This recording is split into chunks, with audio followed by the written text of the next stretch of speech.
ایک بات میں محسوس کرتا ہوں، سنی مسلمانوں کو کہنا چاہتا ہوں خاص کر کے، سارے ہی، چاہے وہ دیوبندی ہیں، چاہے وہ بریلوی ہیں، چاہے اور کسی طبقے کے ساتھ رکھتے ہیں، ٹھیک ہے اہل بیت سے آپ لوگ بھی بڑی محبت کرتے ہیں، لیکن محرم کے دنوں میں وہ احترام باقی نہیں ہے کئی لوگوں میں جو ہونا چاہیے، وہ احترام نہیں باقی جو ہونا چاہیے۔ اہل بیت کا احترام ہمارے ایمان کا حصہ ہے۔ آج کل تو حیرت کی بات یہ ہے کہ کچھ لوگ جو اپنے آپ کو کہتے ہیں کہ ہم محرم منانے جا رہے ہیں، اور نعوذ باللہ ان کے جسم میں نشہ داخل ہو جائے تو ان کے لیے یہ ڈوب مرنے کا مقام ہے۔ ان سے بہتر تو پھر وہ شیعہ حضرات ہیں جو اس ادب کو ملوث تو رکھے ہوئے ہیں۔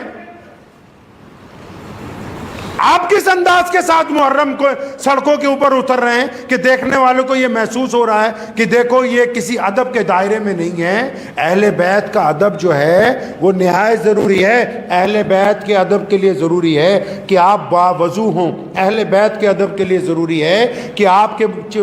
زبان پر درود پاک کا ورد ہو، اہل بیت کے اس وقت ادب کے لیے ضروری ہے کہ نماز کو اس کے وقت پر ادا کیا جائے۔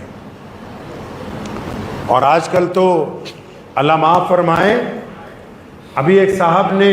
ایک ویڈیو کلپ دکھایا تو اس میں ایک بڑے گھرانے کے مولانا صاحب اسٹیج پر بیٹھے ہوئے اور پیچھے ان کے نام کے آگے لکھا ہوا اولاد رسول، نعوذ باللہ۔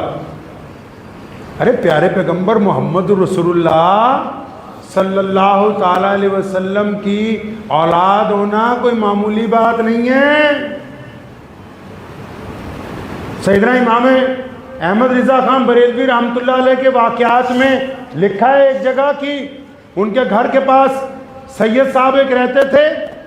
تو اچانک ایک دن ان کے گھر آیا کرتے تھے اکثر بیٹھک میں، اچانک ایک دن آئے تو اندر ان کے گھر کی خواتین بھی تھیں، تو فوراً معذرت معذرت کہتے ہوئے واپس آئے، تو حضرت نے خواتین کو پہلے پردے میں بھیجا، پھر سید صاحب کو بلایا، پھر سارے گھر والوں کو کہا کہ غلطی ہماری تھی کہ ہم لوگ پردے میں اس وقت نہیں تھے، لیکن حضرت نے کیوں معذرت کی؟ معذرت کرنا تو ہمارا کام ہے، یہ اہل بیت کا مقام ہے کہ اتنا بڑا آدمی اپنے گھر والوں کو کہہ رہا ہے کہ اب تم دوبارہ معذرت کرو۔ اور کئی جھوٹے اہل بیت بن گئے، نعوذ باللہ کئیوں نے جھوٹے اہل بیت بننے کی کوشش کی ہے۔ یاد رکھو محمد الرسول اللہ صلی اللہ تعالی وسلم کے جو اہل بیت ہیں، ان کی جو روش ہے، ان کا جو طریقہ ہے، دنیا کا کوئی بھی آدمی اس درجے تک نہیں پہنچ سکتا جو درجہ اللہ تبارک و تعالیٰ نے ان کو عطا کر دیا۔ سنو اہل بیت کی پہلی خاصیت، جو محمد الرسول اللہ کی اولاد میں سے ہوتے ہیں وہ بے خوف ہوتے ہیں، جو محمد الرسول اللہ کی اولاد میں سے ہوتے ہیں وہ کبھی کسی سے زکوٰۃ نہیں لیتے، جو محمد الرسول اللہ کی اولاد میں سے ہوتے ہیں ان کے چہرے پر نگاہ نہیں ٹکتی، کیونکہ وہ سید ہوتے ہیں۔ جو محمد الرسول اللہ صلی اللہ علیہ وسلم کی اولاد میں سے ہوتے ہیں وہ لوگوں کی چمچہ گریاں نہیں کرتے۔ محمد رسول اللہ کی اولاد میں سے ہونا دنیا کا سب سے بڑا اعزاز ہے، کسی کے بینر پر لکھنے سے کوئی اولاد رسول نہیں بن سکتا ہے۔ لیکن ادب تو مسلمان اس لیے کر لیتے ہیں، بس میرے والد شیخ الاسلام مولانا حبیب الرحمن لدھیانوی رحمۃ اللہ علیہ ایک واقعہ ہمیں سنایا کرتے تھے، فرماتے تھے کہ اللہ والے تھے بہت بڑے بزرگ، تو ان کے پاس ایک بندہ چلا گیا، اس نے جاتے ہی ان کو کہا کہ جناب میں سید ہوں۔ وہ اللہ والے فوراً اپنی جگہ سے اٹھ کے کھڑے ہوئے، اس کا ہاتھ پکڑ کے چوما اور اپنی گدی پہ بٹھایا۔ اب کیونکہ اللہ کا ولی کامل تھا، وہ 5 منٹ وہ بندہ گدی پہ بیٹھا، اٹھ کے کھڑا ہو گیا، کہہ رہا جی حضرت میں نے تو جھوٹ بولا تھا کہ میں سید ہوں،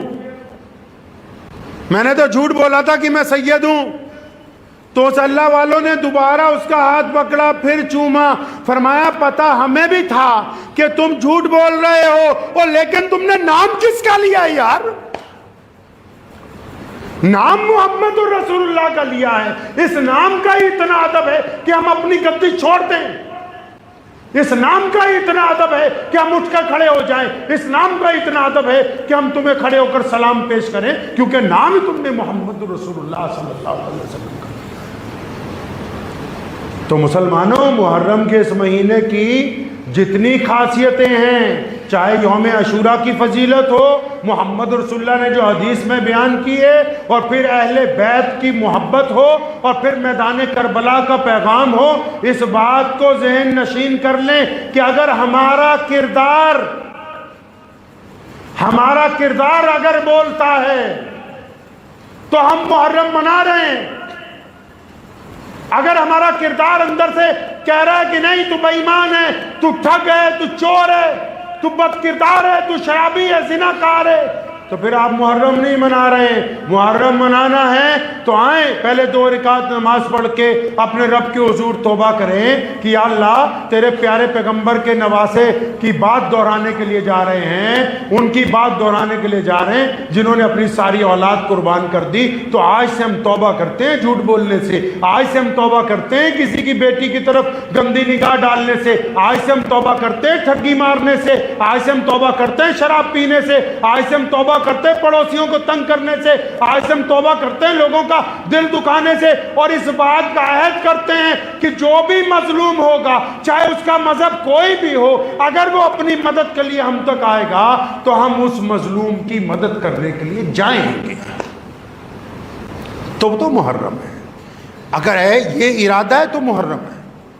پھر ہم محرم منا رہے ہیں، اگر دل میں یہ ارادہ ہے تو آپ محرم منا رہے ہیں، اور اگر دل میں صرف یہی ارادہ ہے کہ چند پیسے خرچ کر دینے،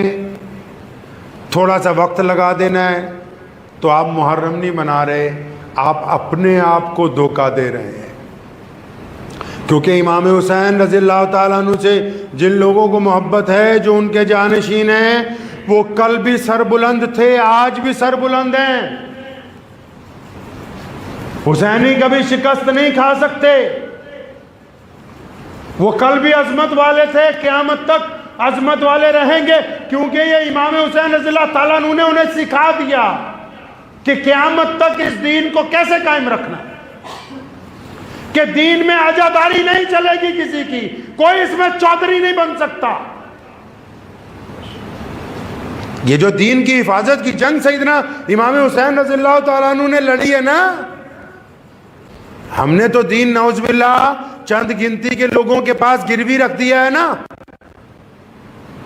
ہم نے دین اپنے ہی چند سرمایہ داروں کے پاس نعوذ باللہ گروی رکھ دیا۔ یزید بھی انہی میں سے تھا جو سمجھ رہا تھا کہ دین کو میں نے اپنے اندر لے لیا اور یہ اب دین میرے پاس گروی رکھا گیا ہے، لیکن قربان جاؤں امام حسین رضی اللہ تعالیٰ عنہ میں کہ جنہوں نے یہ رسم قائم کر دی کہ کوئی بھی بندہ دین کے اوپر قابض نہیں ہو سکتا، کوئی بھی بندہ دین پر قابض نہیں ہو سکتا،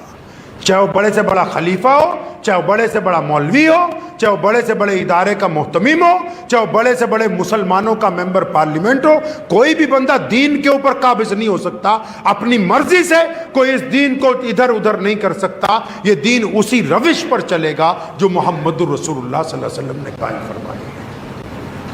یہ کربلا کا پیغام ہے، اور اس پیغام کو بالکل یاد رکھیے گا۔ یہ جو دن جا رہے ہیں بڑے مقدس دن ہیں، اللہ سے مانگیں، کثرت سے درود پڑھیں، اہل بیت کے اوپر درود بھیجیں، اور اپنے گناہوں کی معافی مانگیں، اور اپنے رب کے ساتھ اپنے رب کی رضا کو حاصل کریں۔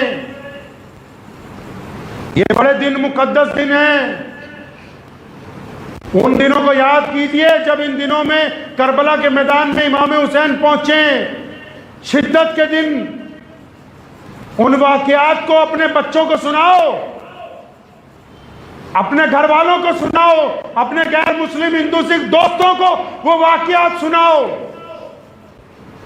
وہ قصہ نہیں ہے، کہانی نہیں ہے، وہ ایک سبق ہے جو دنیا کو پڑھایا جانا ضروری ہے، وہ ایک واقعہ نہیں ہے، وہ ایک راستہ ہے جو دنیا کو روشنی کی طرف لے کے جاتا ہے۔ تو اس لیے ان واقعات کو یاد رکھنا، ان کے متعلق پڑھنا، ان کے متعلق سننا، یہ سارے کا سارا نیکی کا کام ہے۔ اہل بیت کی فضیلت کو سننا، اہل بیت کے لیے دعائیں کرنا، اہل بیت کے اوپر درود بھیجنا، یہ تمام کی تمام اچھے لوگوں کی باتیں ہوتی ہیں۔ تو ان دنوں کو بالکل ذہن نشین کر لیجئے کہ جب محرم آئے گا ہم اپنے کردار کے ساتھ انشاءاللہ محرم منائیں گے انشاءاللہ۔ دعا کیجئے اللہ کریم مجھے بھی اور آپ سب کو ان باتوں پہ عمل کی توفیق عطا فرمائے۔ وآخر دعوانا ان الحمدللہ۔